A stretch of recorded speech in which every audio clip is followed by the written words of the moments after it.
अस्सलामु अलैकुम। मैं शमशेर एस्ट्रोलॉजिस्ट सांगला हिल पाकिस्तान से।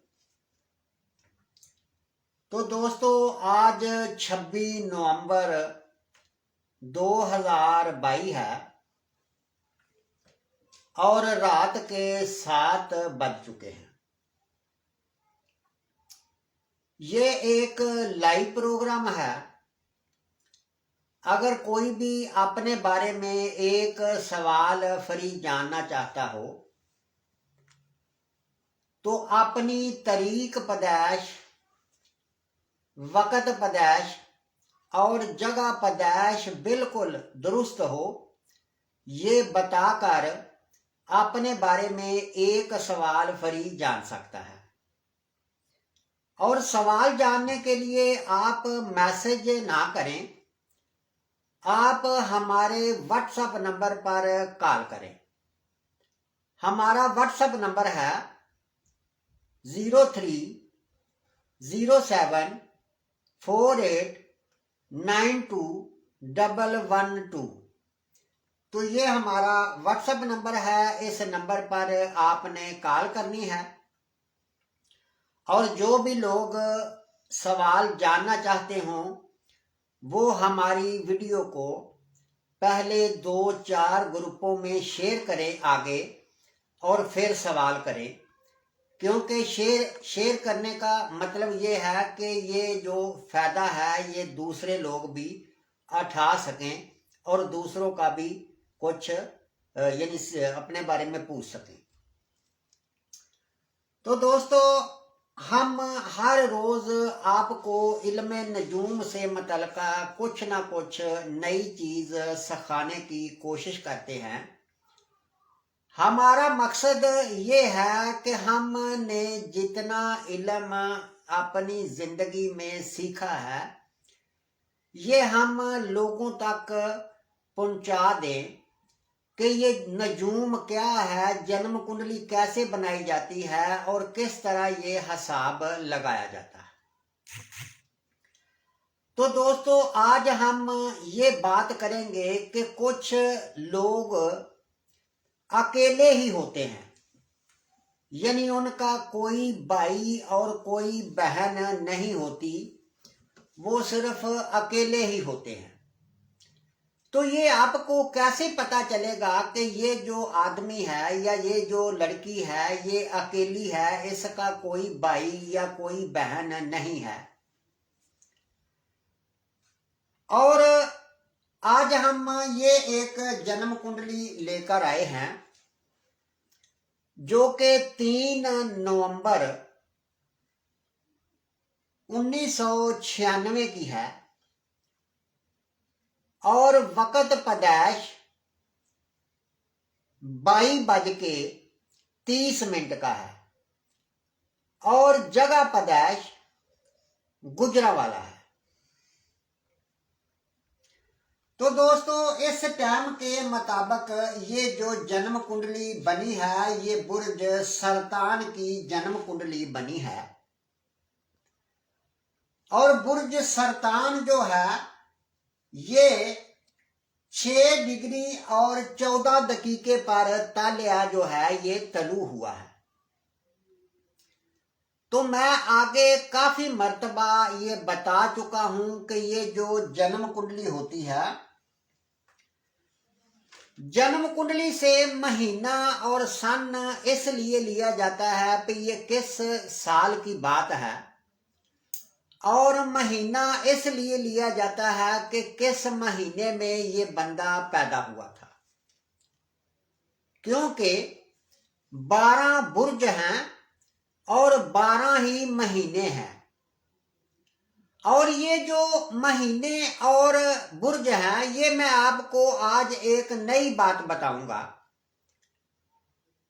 कि ये जो महीने हैं और ये जो दिन है ये इल्मे नजूम से जुड़े हुए हैं। ये कोई ऐसी कौम थी कि जिसका अब तक मुझे तो कोई इल्म नहीं चल सका, बल्कि आप अगर इंटरनेट से भी पूछेंगे तो आपको इंटरनेट भी कोई जवाब, गूगल वगैरह भी कोई जवाब नहीं देगा, कि ये जो महीने हैं और ये जो 7 दिन हैं, इनका नाम किस कौम ने रखा था। यानी आज तक मुझे कोई इल्म नहीं हो सका। अगर आपको कोई इल्म हो तो जरूर मैसेज करके बताएं। यानी 7 दिन और 12 महीने ये किस कौम ने और कितना अरसा हो गया है कि जिसने इनको आजाद किया था, इनका नाम रखा था। और इसी तरह जो महीने होते हैं, इनसे हमें ये पता चलता है कि ये बंदा फरवरी में पैदा हुआ है तो इसका शमशी बुर्ज जो है ये बुर्ज दिल्लू होगा। अगर ये बंदा जनवरी में पैदा हुआ है तो इसका शमशी बुर्ज जो है ये जद्दी होगा। और इसी तरह यानी 12 महीनों में किसी भी महीने में आप पैदा होंगे तो आपके शमशी बुर्ज का पता चलेगा कि आपका शमशी बुर्ज कौन सा है। तो ये जो वक्त पैदाइश लिया जाता है, ये क्यों लिया जाता है? ये वक्त पैदाइश इसलिए लिया जाता है कि जमीन जो है इसकी 2 गर्दिशें हैं।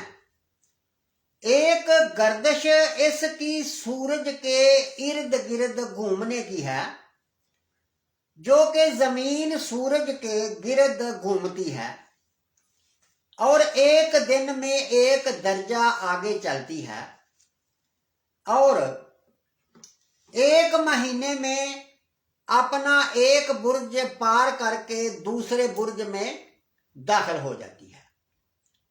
इसी तरह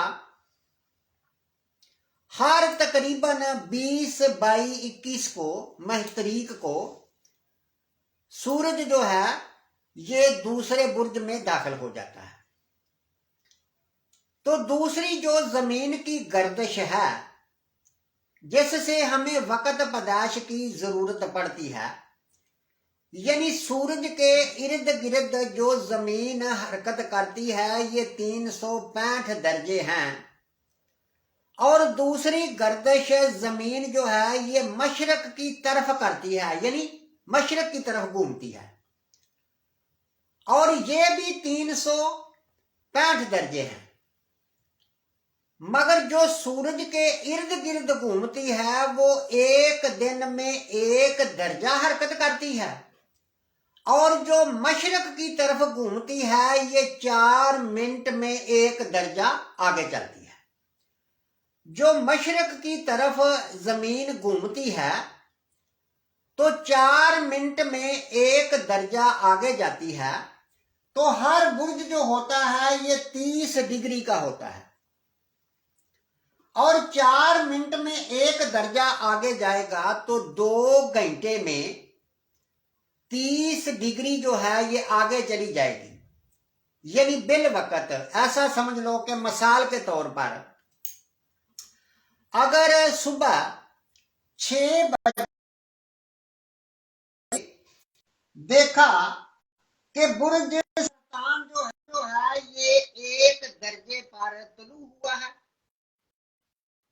तो जब 2 घंटे गुजर जाएंगे यानी 6 से 8 बज जाएंगे तो ये जो पूरा बुर्ज है ये पार होके आगे चला जाएगा और दूसरा बुर्ज स्टार्ट हो जाएगा, बुर्ज असद। और 8 बजे से लेकर हर 4 मिनट बाद 1 दर्जा आगे गुजरता जाएगा, और 8 बजे से लेकर 10 बजे तक बुर्ज असद जो है ये भी अपने 30 डिग्री आगे निकल जाएगा, और फिर तीसरा बुर्ज आ जाएगा।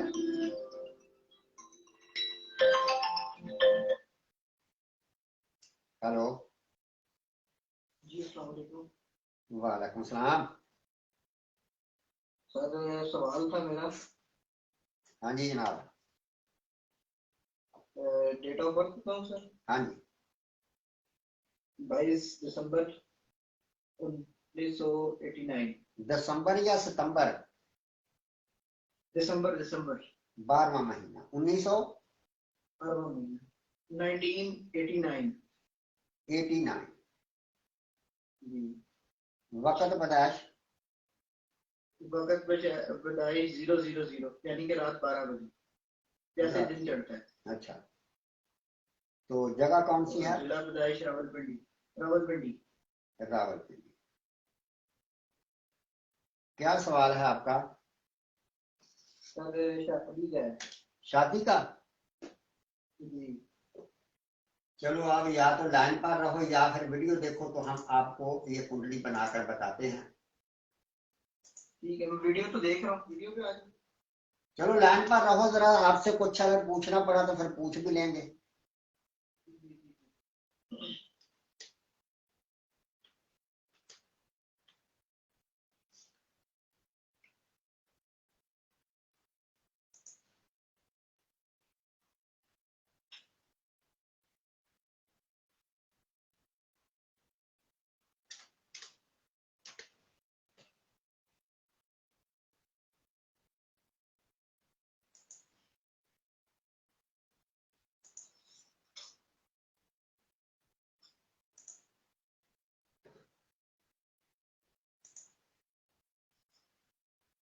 ये जो आपने टाइम बताया है, इस टाइम के मुताबिक आपका बुर्ज सुंबला बना है जी बिल्कुल सुन और सियारा उसका अतारद है।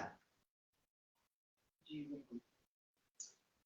अच्छा दोस्तों, हम हर बार ये बताने की कोशिश करते हैं कि आपको कुछ समझ आ सके। जी सर। ये भाई साहब ने एक सवाल किया है शादी का, तो मैंने कल भी इसके ऊपर पूरी वीडियो बनाई थी और आज मैं आपको यानी फिर बताने लगा हूं कि ये जो 7वां घर है कुंडली का, ये बुर्ज हौत है। जी पाइसेस। और बुर्ज हौत का सियारा जो है ये मुश्तरी, जो कि कुंडली के 10वें घर में बैठा हुआ है 12 डिग्री और 54 दकीके पर।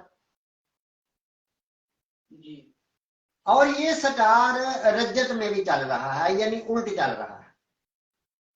जी और हम सबसे पहले ये देखते हैं शादी के लिए कि कुंडली के 7वें घर में कोई सियारा बैठा हो, जी सर।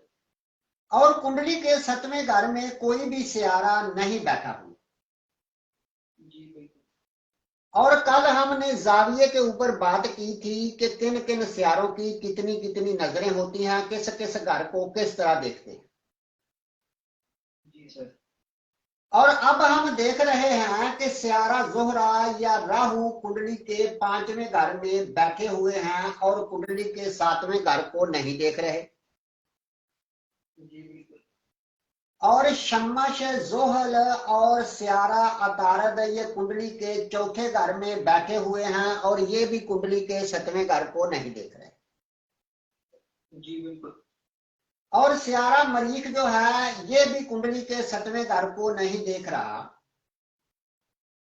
जी और सिर्फ केतु जो है ये कुंडली के 11वें घर में बैठकर अपनी 9वीं नजर से कुंडली के 7वें घर को देख रहा है। सवाए केतु के कोई भी सियारा कुंडली के 7वें घर को नहीं देख रहा। ठीक है सर। और केतु जो है ये बुर्ज सरतान में बैठा हुआ, जी और केतु 24 डिग्री का है। जी अब बात ये होती है कि जो केतु और राहु है ये दोनों स्टार अंधेरे के स्टार माने जाते हैं, बिल्कुल। क्योंकि जो भी स्टार इनके करीब आ जाता है उसको ग्रहण लग जाता है, उसकी रोशनी खत्म हो जाती है। जी सर। इसका मतलब ये हुआ कि ये दोनों अंधेरे के स्टार हैं, जो स्टार इनके करीब आ जाता है वो स्याह हो जाता है। जी और स्यारा कमर और स्यारा शमश ये दोनों अजाले के सटार हैं।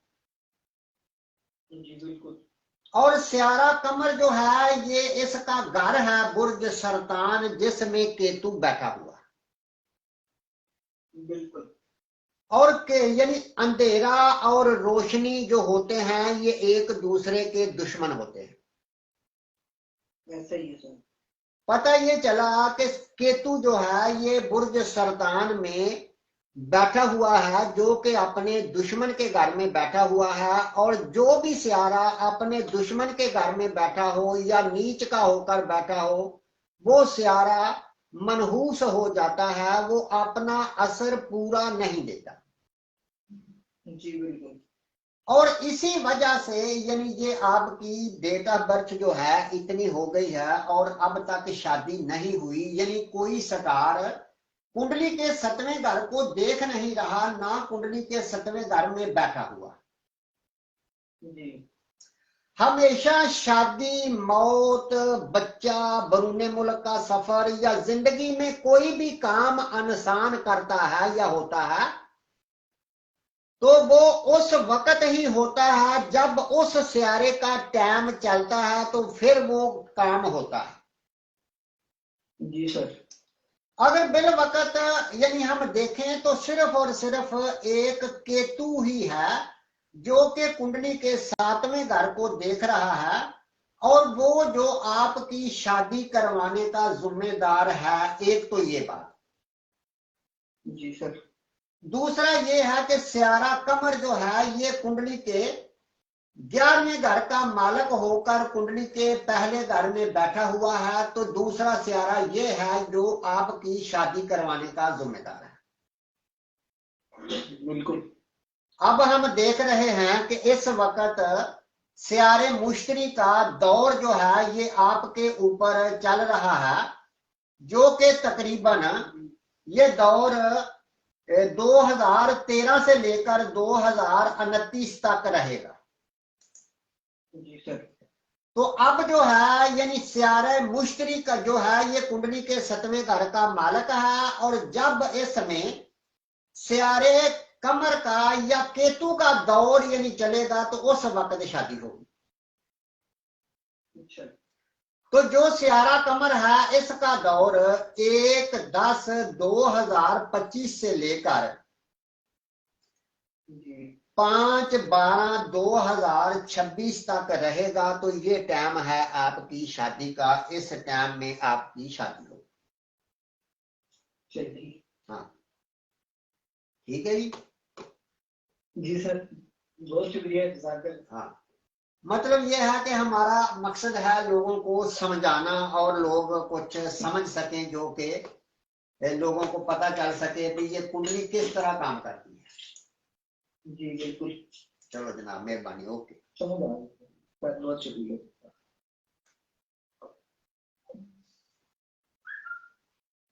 तो ये दोस्तों हम बता रहे थे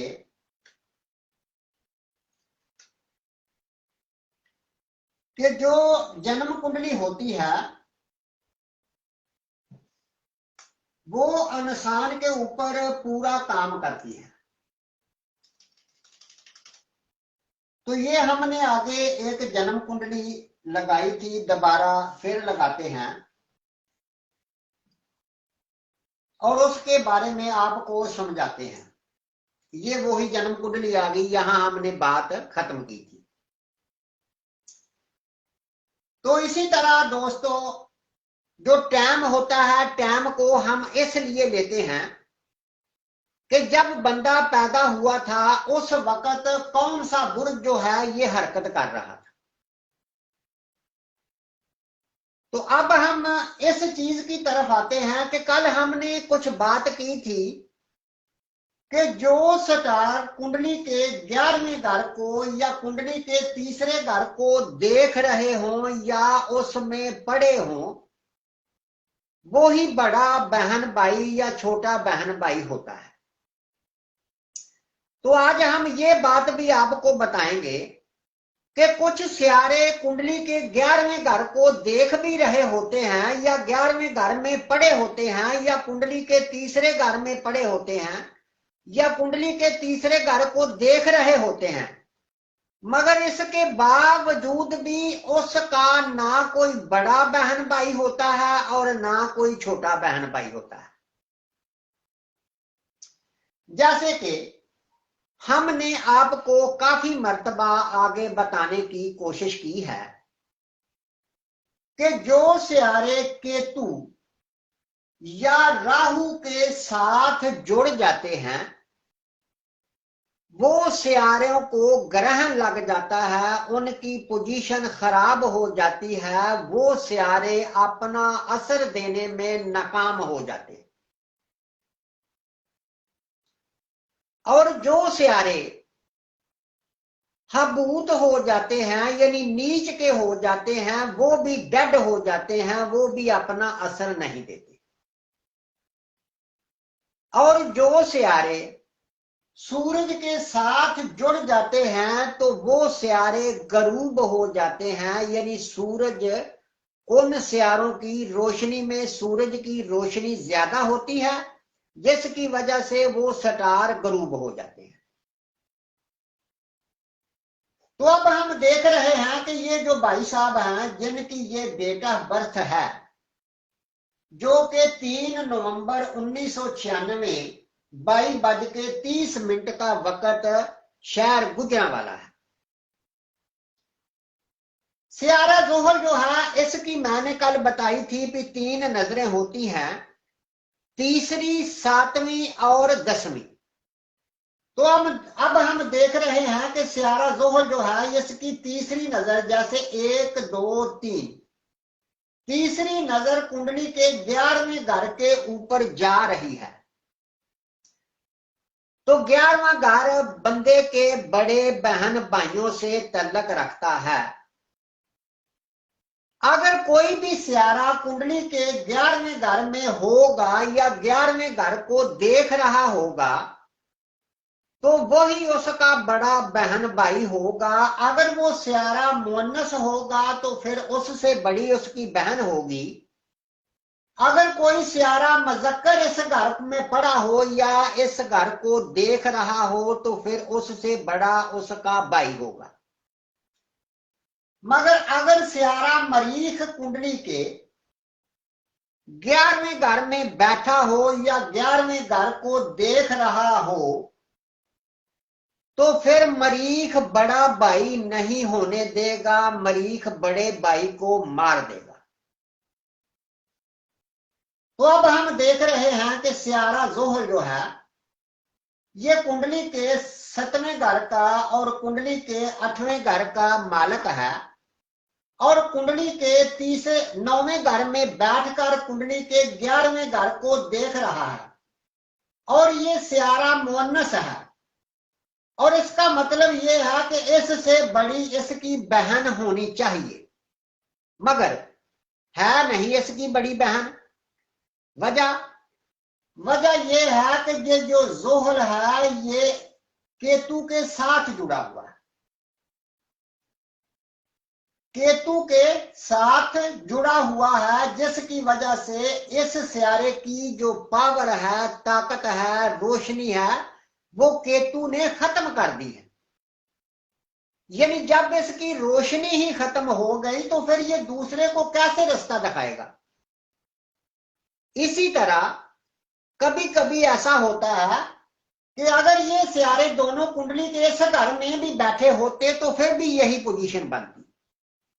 अगर जोहर के साथ शमश होता या शमश और जोहर दोनों इकट्ठे होकर इधर बैठ जाते तो फिर भी यही पोजीशन बनती कि इससे बड़ी इसकी बहन नहीं है। यानी कोई भी सियारा अगर केतु या राहु या सूरज के साथ जुड़कर कुंडली के 11वें घर को देख रहा हो या 11वें घर में बैठा हो, तो फिर उससे बड़ा उसकी बहन या भाई नहीं होगा, क्योंकि सूरज या केतु या राहु उस स्टार की पोजीशन को खराब कर देते हैं।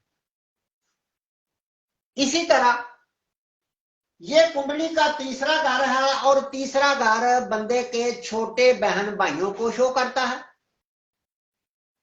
कि जो भी सियारा कुंडली के तीसरे घर में बैठा होगा, अगर मुअन्नस है तो उससे छोटी उसकी बहन होगी, अगर मुज़क्कर है तो मुज़क्कर होगा।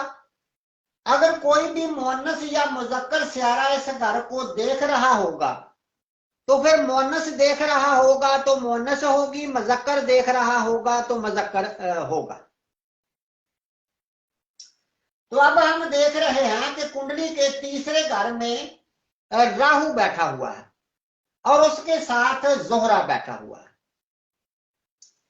जोहरा जो है ये 12 डिग्री और राहु जो है ये 13 डिग्री का है, यानी बिल्कुल जो जोहरा है वो राहु के साथ जुड़ा हुआ है।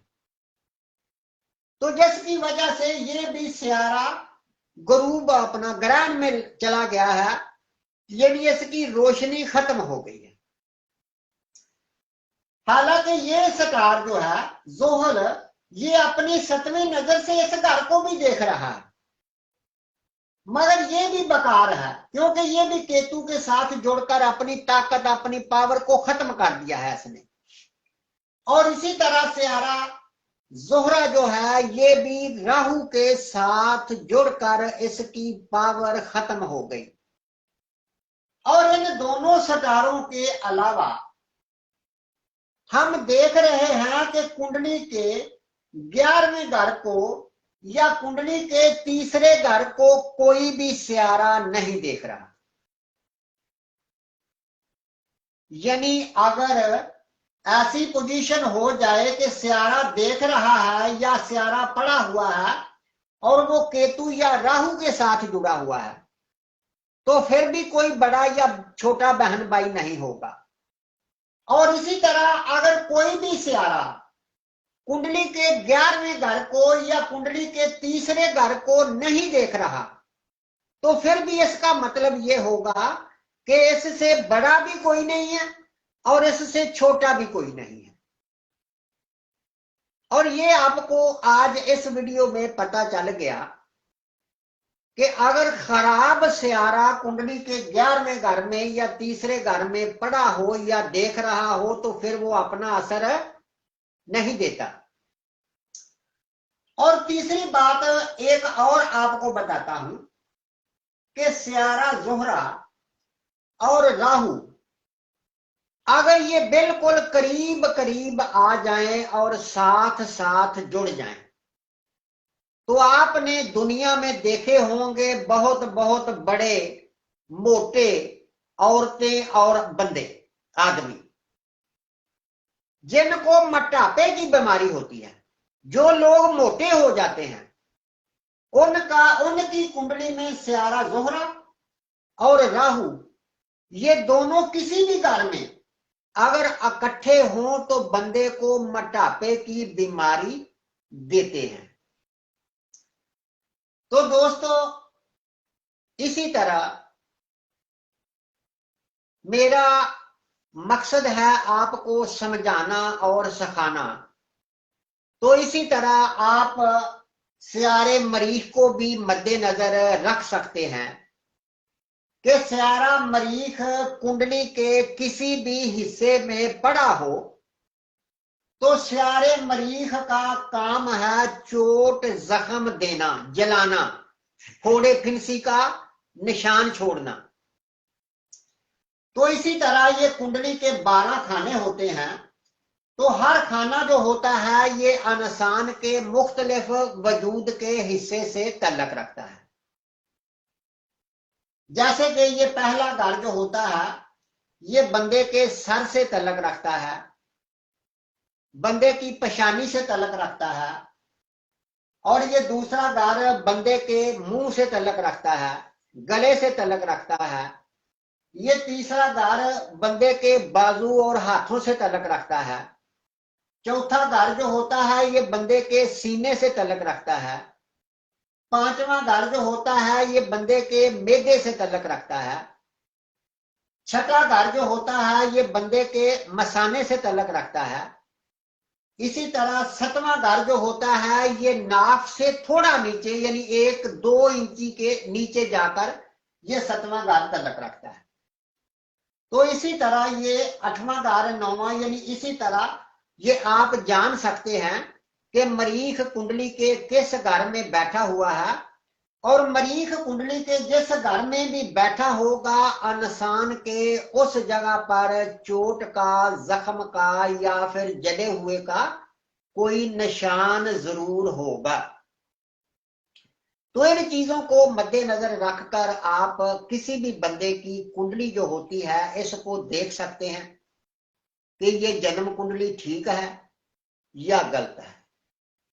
तो दोस्तों, अगर आपका भी कोई सवाल हो, आप किसी भी वजह से परेशान हो, तो आप हमारी खिदमत हासिल कर सकते हैं, अपनी जन्म कुंडली बनवा सकते हैं, अपनी जिंदगी के बारे में बिल्कुल पूरी जिंदगी के बारे में पता लगा सकते हैं कि आपकी जिंदगी किस तरह गुजरेगी, आपकी शादी होगी या नहीं होगी, आपके औलाद होगी या नहीं होगी, आप बरूने मुल्क जा सकते हैं या नहीं जा सकते।